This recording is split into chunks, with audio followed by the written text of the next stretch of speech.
Moon is so familiar that you've probably stopped noticing it. It's just there, it rises, it sets, sometimes it's full, sometimes it's a sliver, sometimes you see it during the day and it feels like a glitch. It's been in the sky for about 4.5 billion years, which is almost as long as the Earth itself. And most people's relationship with it begins and ends with, oh, nice moon tonight. It's infrastructure, and without it, this planet would be a very different place. Let's start with how we lost it, or rather, how we never had it. The leading theory for the moon's origin is that about 4.5 billion years ago, a Mars-sized planet called Theia slammed into the early Earth at roughly 10 kilometers per second. The collision vaporized a significant chunk of both planets and blasted molten debris into orbit. Over time, that debris coalesced into the moon. It's a violent origin story, but it explains why the moon's composition is so similar to Earth's mantle. It's literally made of us. In this world, Theia missed, sailed right past. The early Earth continues on its own. No collision, no debris, no moon. Just a rocky planet orbiting the sun with an empty sky at night. The first consequence is the tides. Right now, the moon's gravity pulls on the Earth's oceans, creating tidal bulges on opposite sides of the planet. This is why we have 2 high tides and 2 low tides roughly every 24 hours. The sun also creates tides, but they're about half as strong as the moon's. Without the moon, you'd still have tides. They'd just be much weaker, roughly a third of what they are now. This might not sound like a big deal. It's enormous. Tidal zones, the strips of coastline that are alternately submerged and exposed every few hours, are some of the most biologically productive environments on Earth. They're where marine life meets land. The constant flooding and draining creates a unique habitat that force organisms to adapt to both water and air. Many biologists believe that the transition from sea to land, the single most important event in the history of life on Earth, happened in tidal zones. Creatures that learn to survive being briefly exposed to air eventually learn to survive on land entirely. Weaker tides mean smaller tidal zones. Smaller tidal zones mean less evolutionary pressure to adapt to air. Life might still have made the transition to land eventually, but it would have taken longer, maybe much longer. Every land animal on Earth, including you, might owe its existence to the moon pulling the ocean back and forth across the rocks for a few billion years.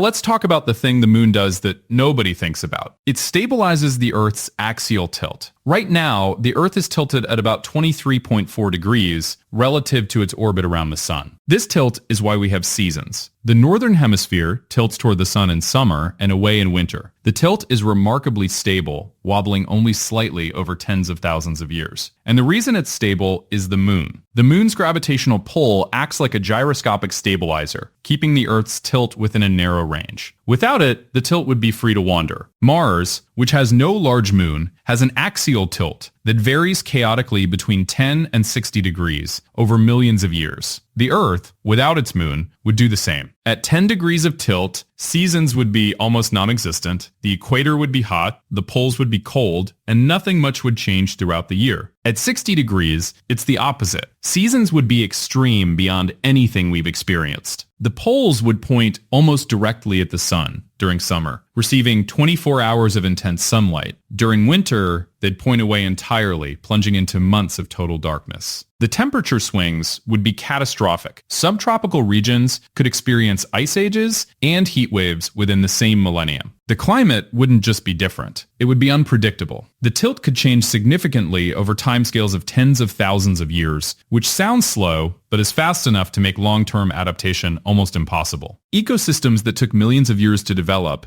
would be disrupted by tilt shifts that rearrange the climate on a geological whim. Evolution would still work, but it would be playing a much harder game. Agriculture, which requires predictable seasons, would be significantly harder to develop. Farming was invented about 12,000 years ago because humans noticed that certain plants grew in certain places at certain times of year. If the seasons kept changing, if summer shifted from mild to scorching and back again over a few thousand years, the patterns that early farmers relied on wouldn't be reliable. Civilization, which is built on the surplus that farming provides, might be delayed by thousands of years. Or it might develop in a completely different form, one based on nomadic herding rather than settled agriculture, because you can't plant crops confidently when the climate keeps rewriting itself. Let's talk about the night sky, because without the moon, the night is different. The full moon is bright enough to read by, bright enough to cast shadows, bright enough that your pupils don't fully dilate. On a full moon night, you can see roughly a quarter of the stars you'd see on a moonless night. Without the moon, every night is a moonless night. The sky would be blazing with stars. The Milky Way would be visible in its full glory every single night, a thick band of light stretching from horizon to horizon.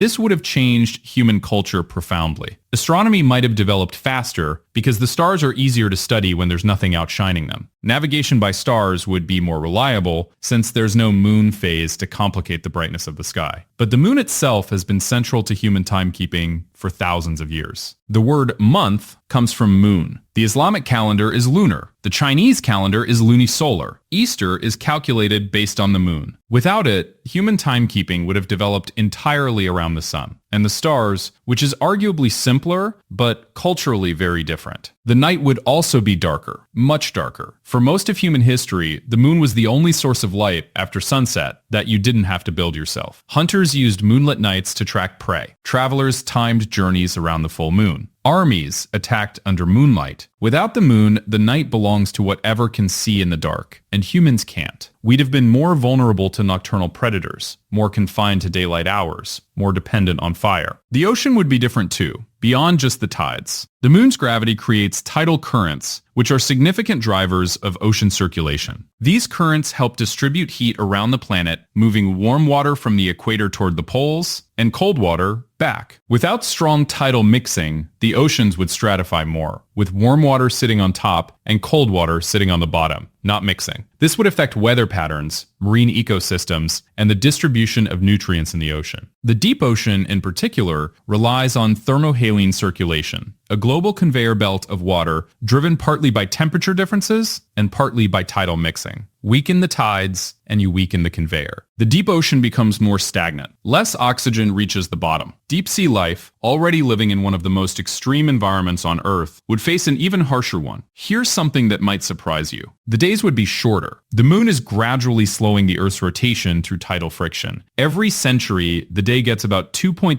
milliseconds longer. Over billions of years, this adds up. When the Earth first formed, a day was about 6 hours long. The moon's gravity has been acting as a brake ever since, slowly, dragging us to our current 24-hour rotation. Without the moon, there's no brake. The Earth would still have slowed down somewhat from other factors, but much less. Days might be 8 to 12 hours long instead of 24. Shorter days mean faster rotation. Faster rotation means stronger winds, because the Coriolis effect, which drives wind patterns in storm systems, scales with rotational speed. Hurricanes would be more frequent and more intense. Weather systems would be smaller, faster, and more violent. The jet stream would be tighter and faster. The planet would be windier. It would also be wider. A faster spinning Earth bulges more at the equator, because centrifugal force pushes mass outward. The equatorial bulge would be larger. Sea levels at the equator would be higher. The poles would be flatter. The planet's shape would be noticeably different, and the distribution of land and water would change accordingly. So, no moon, weaker tides, chaotic seasons, shorter, windier days, darker nights, a more stagnant ocean, delayed evolution, delayed civilization, a species that might never have crawled out of the water at all, or if it did, might still be wandering the landscape in small nomadic bands, unable to farm, unable to predict the weather, unable to settle down long enough to build anything permanent. The moon doesn't light the sky, it doesn't cause the tides, it doesn't stabilize the tilt. It does all three simultaneously, and has been doing it quietly for 4.5 billion years without anyone asking it to. The next time you look up